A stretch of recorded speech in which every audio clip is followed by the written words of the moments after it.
Henri-Maximilien Ligre poursuivait par petites étapes sa route vers Paris. Des querelles opposant le roi à l'empereur, il ignorait tout. Il savait seulement que la paix vieille de quelques mois s'effilochait déjà comme un vêtement trop longtemps porté. Ce n'était un secret pour personne que François de Valois continuait à guigner le Milanais comme un amant malchanceux sa belle.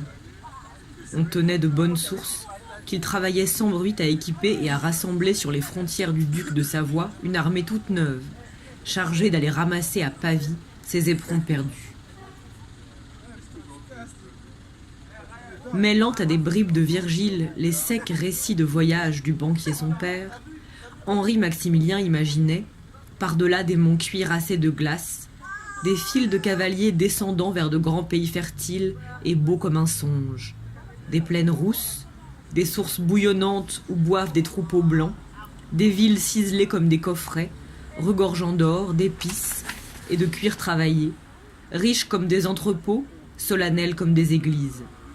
Des jardins pleins de statues, des salles pleines de manuscrits rares, des femmes vêtues de soie, accueillantes aux grands capitaines, toutes sortes de raffinements dans la mangeaille et la débauche, et sur des tables d'argent massif, dans des fioles en verre de Venise, l'éclat moelleux du Malvoisie.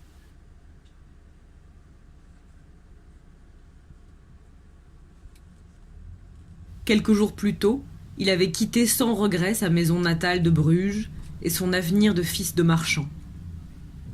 Un sergent boiteux, qui se vantait d'avoir servi en Italie du temps de Charles VIII, lui avait un soir mimé ses hauts faits et décrit les filles et les sacs d'or sur lesquels il lui était arrivé de faire main basse dans le pillage des villes.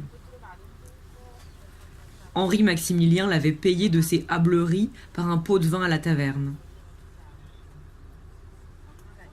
Rentré chez lui, il s'était dit qu'il était temps de tâter à son tour de la rondeur du monde.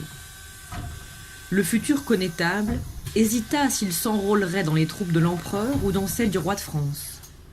Il finit par jouer sa décision à pile ou face. L'empereur perdit. Une servante ébruita ses préparatifs de départ.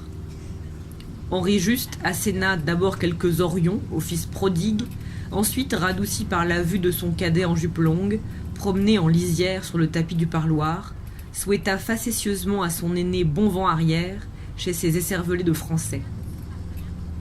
Un peu par entrailles paternelles, beaucoup par gloriole et pour se prouver qu'il avait le bras long, il se promit écrire en temps voulu à son agent lyonnais, maître Museau, de recommander ce fils ingouvernable à l'amiral Chabot de Brion, lequel était fort endetté envers la banque Ligre.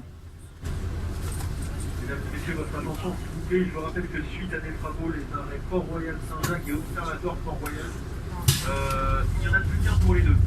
Voilà, le prochain arrêt servira et pour Saint-Jacques et pour Observatoire.